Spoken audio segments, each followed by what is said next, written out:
What's up guys, this is Share Talking, welcome back to my channel. In today's video, I'll be making a full review for the Romancing Festival Death banner that brings Death, that is now a defense booster and healer, Subir, Pierce and cold damage dealer with access to debuffs and buffs, Dentar, that is mostly just a column Pierce farmer, then Forneus, a counter specialist that can counter multiple times with cold damage. We're going to start talking about Death because it gives the name to the banner. It is the most impressive unit in my opinion. We have 100% endurance and 100% will. Those are very good status for a mage. Usually mages have low endurance. We have above average agility with 106%, very good intelligence with 116. Love is a little above the average but not good enough for a healer, but well, like I said, Death can be better as a defense booster than as a healer. For passives, we have Death's Arrangement. Increases damage for all surviving allies by 20% and reduces damage taken for all allies as well by 30%. That's big. Well, remember Scrumguard decreases damage taken by 20% as long as everyone is alive. Why is Death decreasing by 30% instead and also increasing damage output by 20%? It feels like the next step, right? It is, but it comes with a price. It will sacrifice 1 LP of all your surviving allies besides Death. But to be honest, this is a very good price to pay. I know some boss fights are starting to do LP damage again, but well, 5 EP should be more than enough in like 95% of the situations. And the extra reduction in damage will allow you to survive some big nukes much better, since it seems like reducing damage taken is the best way to survive in future content. It also he grants a passive to everyone that if they die once, they will revive it with a very large healing that will heal around 1.5 thousand just once, but that is also another way to compensate the lost LP. Moving on, we have Inferno Switch. When attacking with Shadow attacks, recovers BP by 2. When attacking with Heat attacks, recover all surviving allies HP by around 220 around the current game. So, all of his attacks have both elements, so you can know that he will trigger those two effects with all of his base skills. The third one is called Latent Bloom Defense. Attack increases by 20%, and then defense up 10% damage reduction will trigger on start of turn up to 5 times per battle. This will allow him to get close to 40% damage reduction, and he will have 40% damage increase at all times, and will be getting at least 5 HP per turn. He will also always be recovering HP of surviving allies. Moving for our skills, the first one is Dark Fire. It's a single target attack that has Shadow and Heat. Like a set of his attacks have those two elements. He will have a chance to debuff the intelligence and will of the enemy by 15% on max level. Because this costs only 4 BP, he can actually use this anytime he wants. Damage is just P, but it's more about bringing the intelligence debuff if you desperately need. Although we have better intelligence debuffers like Medea right now that debuffs quite a lot while offering something else. The second skill is the selling point. Dark Barrier is a single target attack as well, 6 BP cost and 8 power. Well, the damage is not important because this skill is actually fast and gives defense down that will decrease the enemy's defense by 15%, will last for only 1 turn, and will also grant all surviving allies defense boost medium, decreasing damage taken by 25% for that particular turn. The good thing is that this one is fast. That means that it will be cast before the enemy attacks. We already have minus 30% from passive, now minus 25% as well. That allows Death to become a very strong damage reduction support unit, while still offering that very small healing, because you still get that when using Dark Barrier. I know Death will never be your main healer, but that increased sustain will allow some other healers to reduce the stress and, well, allow you to survive better nukes. Now, the third skill is Soul Helix. This is also a single target attack with Shadow and Heat that will always recover all surviving allies HP by very small. That should be around 220. Let's say that you heal for around 450 because of the passive and the active. And he also has 25% chance to recover HP by around 1.2 thousand.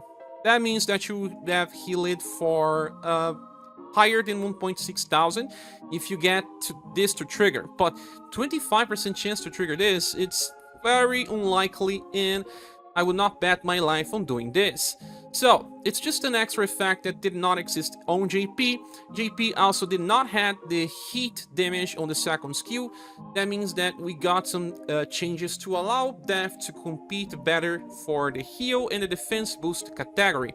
Well, to be honest, we already have very reliable healers in the veins of Polka, Mirza, even Katarina. We have Maria, Razan, characters that can heal. Well, but all about the defense boost. Well, Dark Barrier costs 6 BP, right? And we get 5 BP per turn. Eventually you may run out of BP in very long fights, and you have to skip one turn. The problem is that what do you do when you need to skip a turn? Then you actually have to get a 1 BP skill from one of his past styles like School Shot or Small Skill.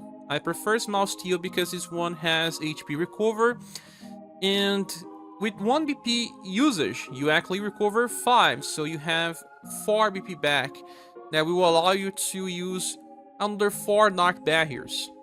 But this is also easily fixed if you have Sarui in your party. Remember that Sarui gives 1 BP to everyone that is attacking with shadow attacks. So 6 BP becomes a full permanent cycle of Dark Barrier. Death is the best support to be used together with Sarui, but it's not limited to. You can actually use Death in any squad you want. Well, Death competes now with the tank version of Gustave. Remember, the Fated Hour columns can inherit Let's Paint from his painter style, and Let's Paint gives a defense boost of decreasing damage by 15%. We already have Screw Guard. Some turns you have 2 stacks of this defense boost. You also have 2 turns with Guard Up. You have 1 turn where you don't have anything. So overall, you get similar defense boosts with both characters. There is a fact that Gustave boosts more attack because you have Morale Up, very large, increasing damage by 40%. You also have attack boost that increases another 20. Some turns you have actually 80% increase, but Gustave does not attack. And Gustave needs 2 styles in order to perform as he was intended. Right now, this Gustave has an OP grade in the tier list, and now I have to say that Death has similar values, sometimes better, sometimes worse, depending on the situations, but they are actually just good as they can be. The other competitor is Empress, and Empress' latest style is actually very nice as well, but she also needs inheritance. She comes with minus 10% damage by Imperial Unison, and then she also has this Morale down medium, decreasing damage taken by 25%, and she can inherit Christmas Moon from her Christmas style, and that skill will allow her to decrease damage again, but, well, it takes time for her to be able to use this. She also increases damage by all surviving allies by up to 50%, but takes time to reach that because it's heat up 5% along 10 turns. It's too long, so I don't think it's something that really helps in some fights that can be solved in 10 turns. So Death already comes with 20% damage increase and already comes with good defense stacked. And as for inheritance, we have some options, but they are mostly for remembrance, like Mortal Dark Web to use it versus Siegfried. The next remembrance battle, you need AoE instant kill, but you can also use Funeral Parade. You can also use Burial Rite. All of these attacks have instant kill effects, depending on the version of Death that you have. There's also Nelter Ward Sight that can be used on Nuke, so that you actually save BP for Overdrive to do a little more damage if you do not need that defense boost and extra healing.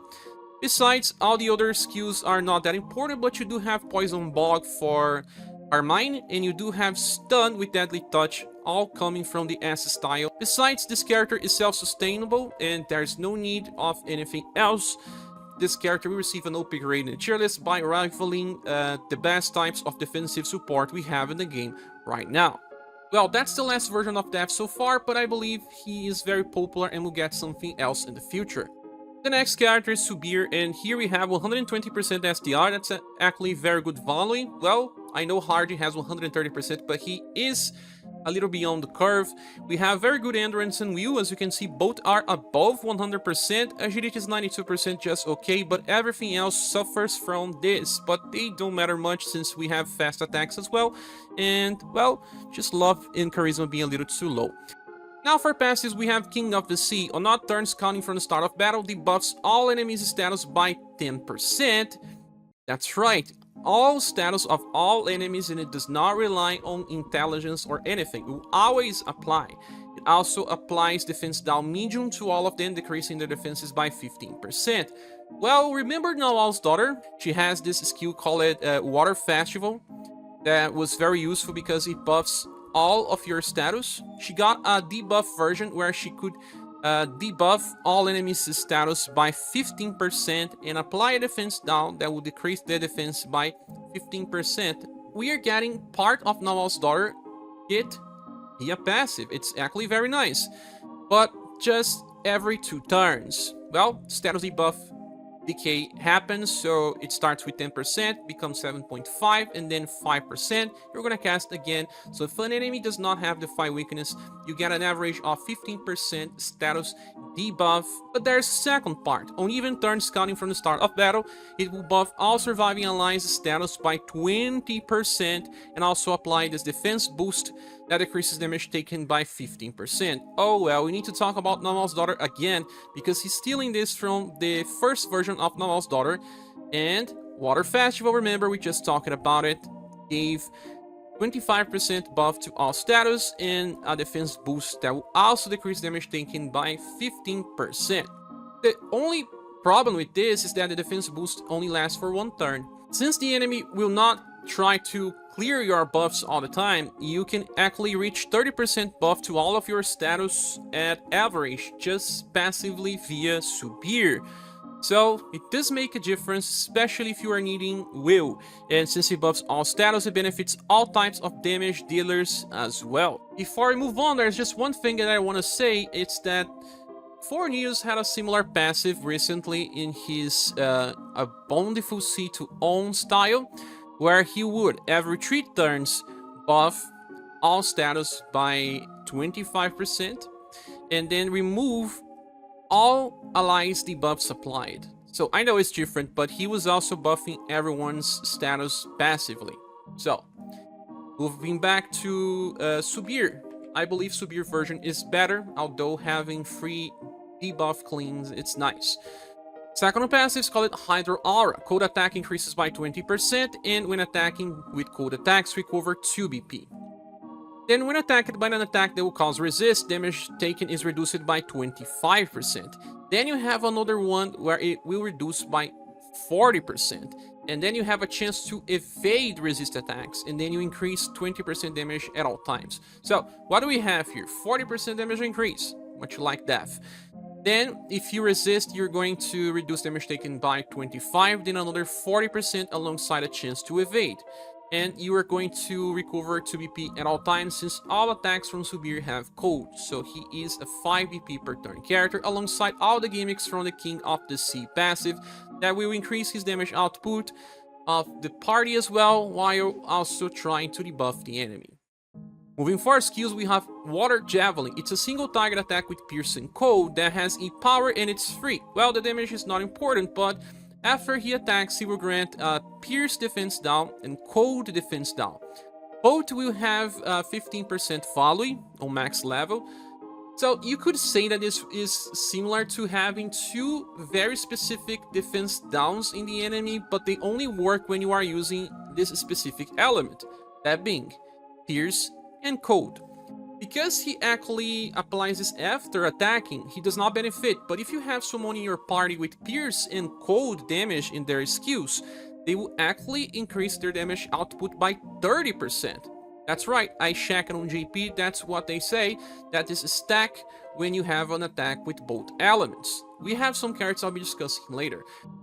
Then let's talk about skill number 3, Ocean Vortex Spear. It's a single target fast attack that has both Pierce and Cold damage again. This time this skill has actually 59 mod, triple S power, it's actually entry level, but before attacking, he will grant the target a Pierce and Cold defense down of large effect. That will decrease the defense of the enemy by 35% for each element. Like I said, on JP they confirmed that you actually benefit from both debuffs to increase your damage output by 70% before you launch the attack.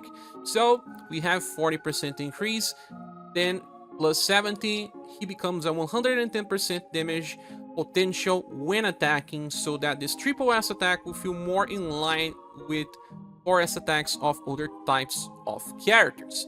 To be honest, you are not going to get just 70%.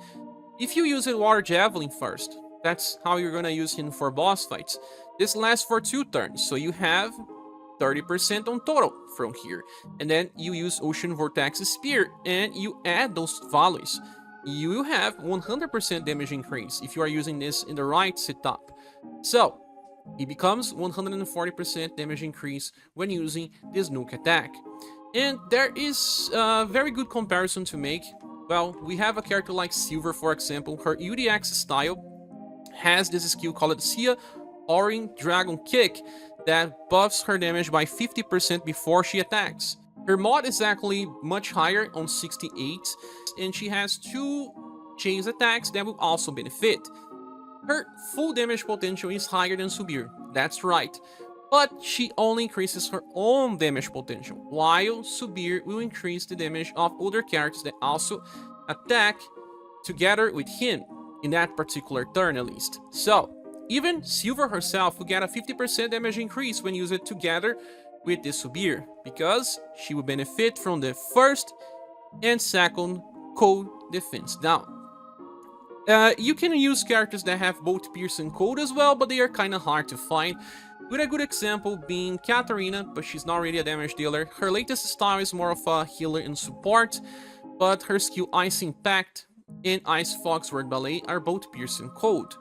Then we have the best companion that is Forneus in his previous style. He has, we talked about him because of that all status buff. Well, he also has Gobi Whirlpool, that is a fast AoE attack that is just cold, but then he enters defensive counter stance that he counters with Trident Fall. Trident Fall is a single target attack with triple S power that has Pierce and Cold. So if you want to use him for counter strategies, you can bring Subir to increase his damage even further. Or you can also just use his double Ice Strike that has 2 hits of Pierce and Cold that buffs STR, Endurance, and Will by 25% on max level. So they will feel much stronger by benefiting from a 100% damage increase together with Subir. So it's kind of hard because to take full advantage of this, you need both Pierce and Cold. But even if you're not taking full advantage, even Lian can benefit. Remember that Lian, third style, has this Frozen Munitions. He starts with Frozen Chaser. That is follow-up attack, and you will usually attack with Acrobatic Race first. That is Blunt and Cold, and then you can lead to 5 chases with Blunt and Cold again. So the cold damage increase will benefit Lian by quite a lot. Another damage dealer that we got recently that combos well with Subir is the latest version of Azelus that uses Ray Pierce. She has good damage potential, she self-buffs Dexterity and Agility, has a guaranteed chase, and can even chase again, buffing herself again for very good damage. If you increase it even further, well, they will do a very good combo. It's just like having something similar to a morale up in your character, or like I said, a defense down very strong to the enemies, but restricted to very specific damage. Still, if you can make a squad that benefits from the elements, it's gonna work very well. As for inheritors, there's not much to discuss, but at least he has this attack called Divine Lancer Plus that you need to amplify from his S style, that has triple S power with Tiger mod, and before he attacks, he boosts his attack by 50%. So if you starve some BP, you can actually use first Divine Lancer Plus, and then use his skill number 3 to increase the damage even further, but you need some BP generation because he does not get as many to use this type of cycle. His main one is already good enough. There's also Maelstrom, that is an S power attack, just cold damage and 13 BP cost. That's, well, not easy to use anyway.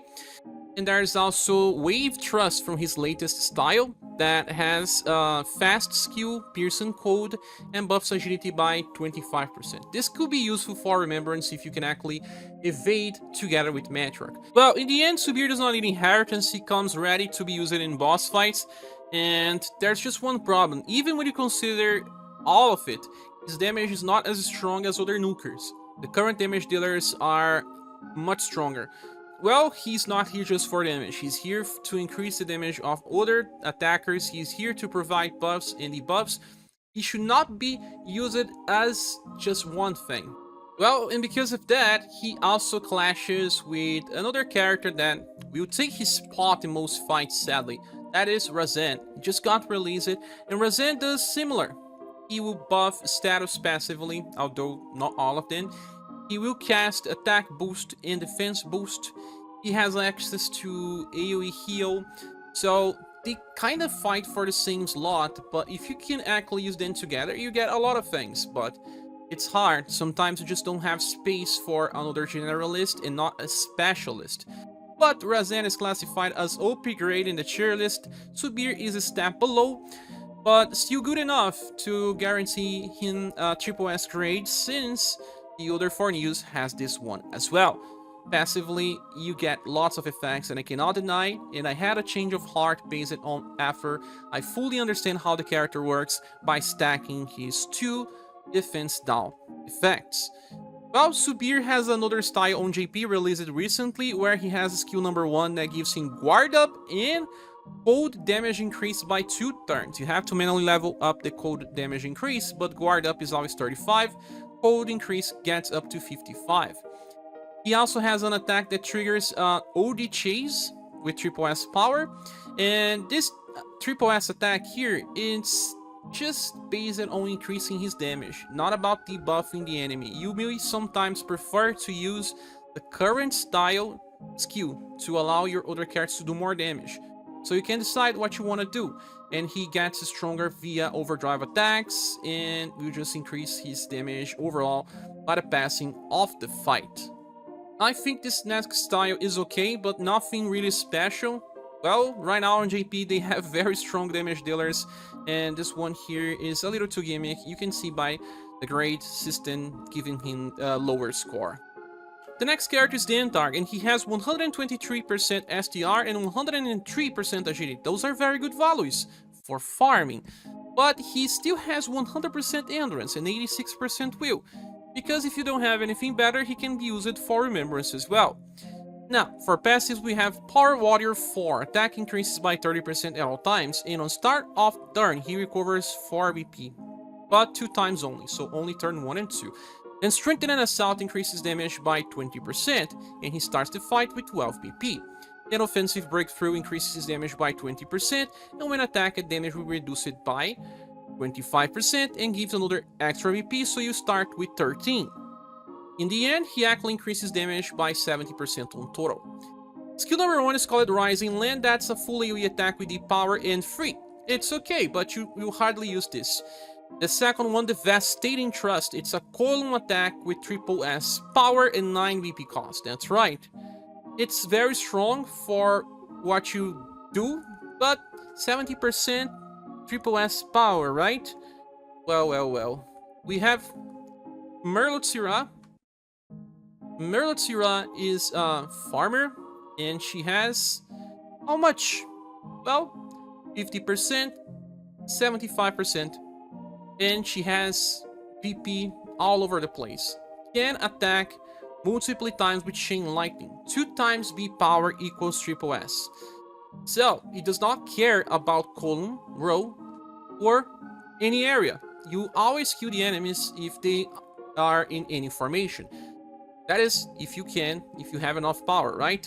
The problem with your Dentark is that he is restricted into an area to be able to actually perform well when farming. Merlutsira even has lightning as extra element, so I really don't understand why they were released so close to each other. They needed to give him, I don't know, fire damage or a little higher passives in order to justify using him in the place of Merlutsira. Well, at least you can use this 3 times in a row without having to kill enemies. And it can be used in any formation. Like, if you use it on the Godspeed stance, you even make it a fast skill for farming. And it will work in events and story. Well, not in all events, but I can guarantee that in story it will always work. Then we have Divine Lancer Plus. This is a single target attack that before attacking, you boost your attack by 50%. And lasts for 2 turns, then launches an attack. When the attack hits, there is a chance to debuff the enemy dexterity by 20% on max level. You could just use this attack 2 times in a row if you want. Actually, you can start the fight using Rising Land. If you are using Dentarg in a Remembrance fight, you bring Matriarch and she is going to use Paean of Victory to buff SDR, and then you can actually use Divine Lancer 2 times in a row for very good damage. Well, it kinda works, right? But there's nothing too special about this here, especially if you summon it for the latest version of Asos, because she actually deals insane amounts of pierce damage. And, well, she has very good BP generation as well, and can be used on hard challenges and on Remembrance too. Well, as for Inheritance, there's not much stuff, but Blazing Fang from his latest style can be used for roll damage. That's actually very similar to his column attack potential, but he cannot use it 2 times. And then there is also Knockout Plus, that is S-Power AoE attack with blunt damage from his Platinum style. There is also Stomp Plus, that becomes a triple S blunt attack that could be used 3 times in a row, but the damage is kinda limited.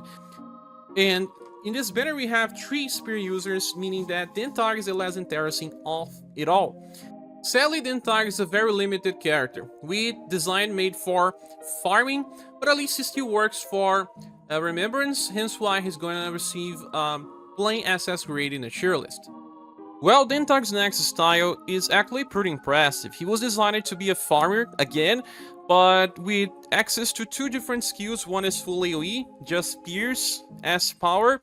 The other one is just like Left Fork, but without self buffs, with Pierce and hit damage 5 hits. So, he gets 10 BP back when he kills targets, much like Merlot Syrah.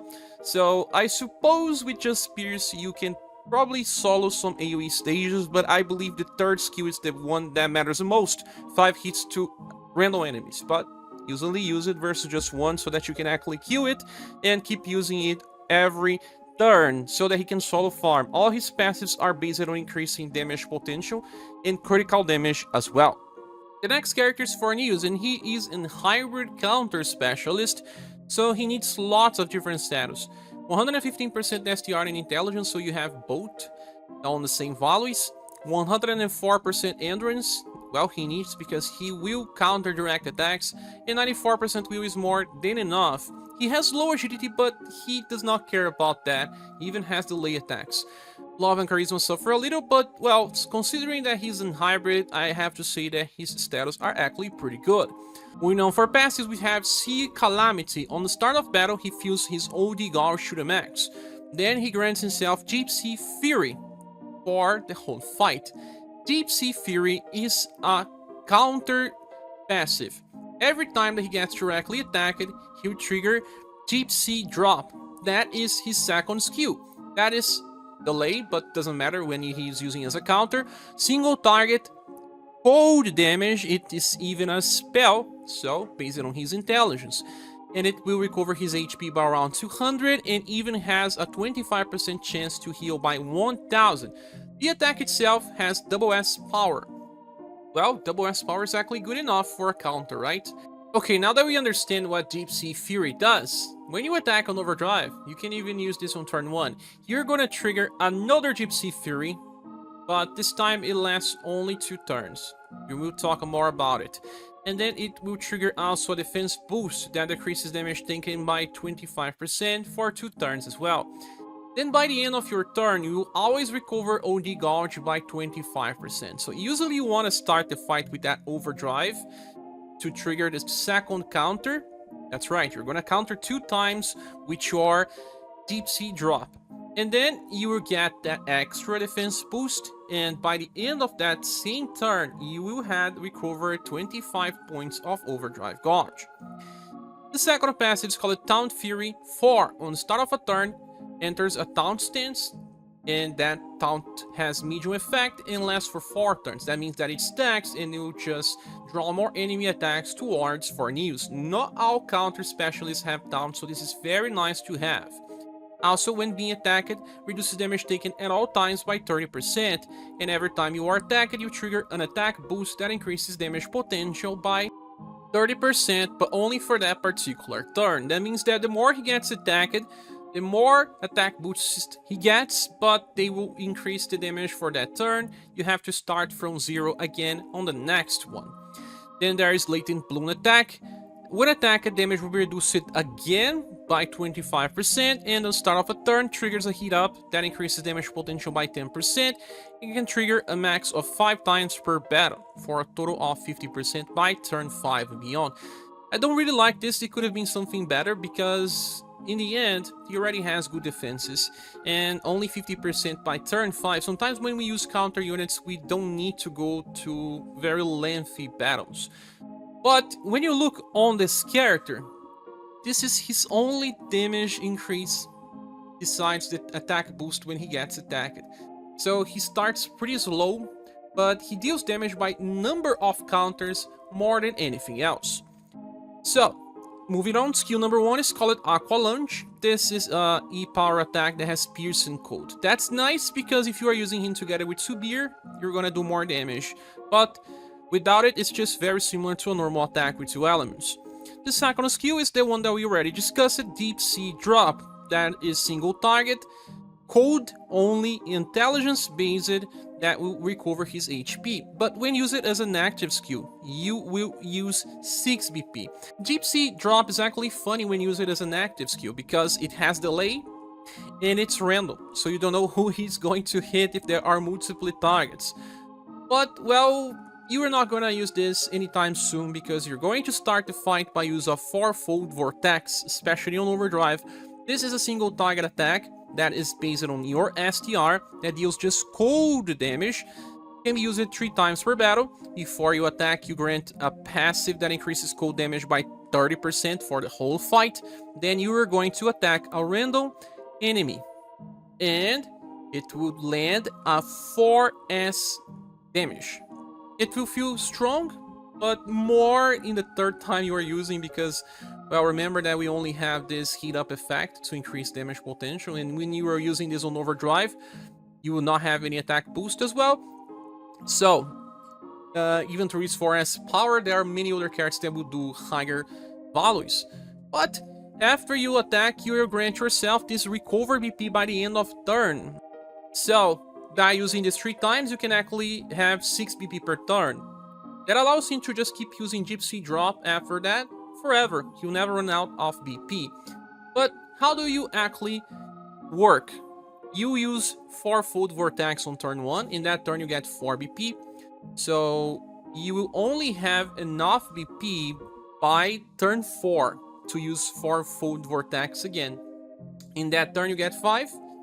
That means that by turn 7, you are using your last 4-fold Vortex. Then on turn 8 and beyond, you're just gonna focus on using Deep Sea Drop. But just remember that it has delay. But there's one good thing about it all. You always try to counter no matter what, because you always have at least 1 Deep Sea Fury active at all times. Sometimes 2. I must say that 2/3 of the time you have at least 2 counters. And that damage can be very nice after you stack your skill number 3 and after you get attacked multiple times. The only problem is that it's just cold damage. There's no double elements here, so if the enemy resists cold, forget about Fornews. You're not gonna do much. There's also a very interesting combination that, well, after you use it 4-fold Vortex, you can actually use an inheritance attack to change the cycle if you want. That comes from his latest style, this one. Well, this guy here has this Gobi Whirlpool skill that uses 8 BP. If you want to use this on the start of your fight, it will hit all enemies with AoE, cold only. It enters a defensive counter stance, so he can actually counter 3 times. The counter attack will be Trident Fall. Trident Fall is this skill here that has triple S power. It's even stronger. It has Piercing Cold as well, so if you have Subir in your party, you're gonna do even more damage. Imagine it countering 3 times in this game. Depending of the enemy, if they attack like, for example, 4 times so that you can get more attack boosts and counter more times, or an enemy is weak to cold especially. But you can also just use Gobi Whirlpool after you use it your main skill tree 3 times, depending if you have VP generation in your party or not. Then you will just have to use this skill as soon as you have enough VP to have more counters. Like I said, he usually gets to overdrive every 3 turns. That means that you have at least your secondary counter 2/3 of the time. Gobi Ripu will be just for one particular turn. So that means that sometimes you may have 3 counters, sometimes you may have 2 counters, sometimes you may have just 1 counter, but overall the damage will be good enough. And his sustain is also very good, hence why this Forneus is a specialist. Specialist, not exactly a must-have, but if you get this character, you're gonna have fun.